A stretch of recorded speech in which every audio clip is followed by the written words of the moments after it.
Hello friends, ఎలా ఉన్నారు? Hello friends, ఎలా ఉన్నారు? ఇది మనకి కనిపించేదంతా వరి అండి. వరి చేను మీరు చూస్తుందల్లా.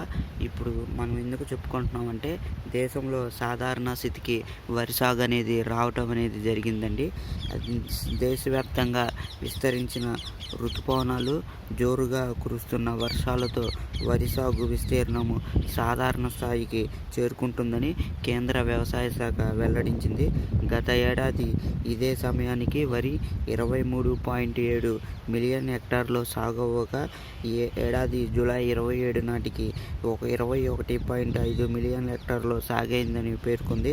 గత ఏడాదితో పోలిస్తే కాస్త తక్కువే అయినప్పటికీ 5 ఏళ్ల సగటుతో పోలిస్తే 2.2% మేర అధికమేనని తెలిపిందండి. ఈ ఏడాది మొత్తంగా 40.15 మిలియన్ హెక్టార్లో వరి సాగు కానుందని అంచనా వేసింది. ఇంకా వేరుశనగ, సోయాబీన్, పొద్దుతిరుగుడు వంటి నూనె గింజల సాగు గత ఏడాది కంటే 3.8% ఎక్కువగా 17.16 మిలియన్ హెక్టార్లో సాగాయని వివరించిందండి. పప్పు ధాన్యాల సాగు సైతము 14% మేర పెరిగి 10.2 మిలియన్ హెక్టార్లో సాగైందని వెల్లడించిందండి. ఇది మనకి వరికి సంబంధించి, వ్యవసాయానికి సంబంధించి ప్రధానమైన అప్డేటు. ఇలాంటి ఆసక్తికర విషయాలు మీరు తెలుసుకోవాలంటే మన ఛానల్ని సబ్స్క్రైబ్ చేసుకోండి, అలానే లైక్ చేయండి friends. Thank you friends, thank you for all.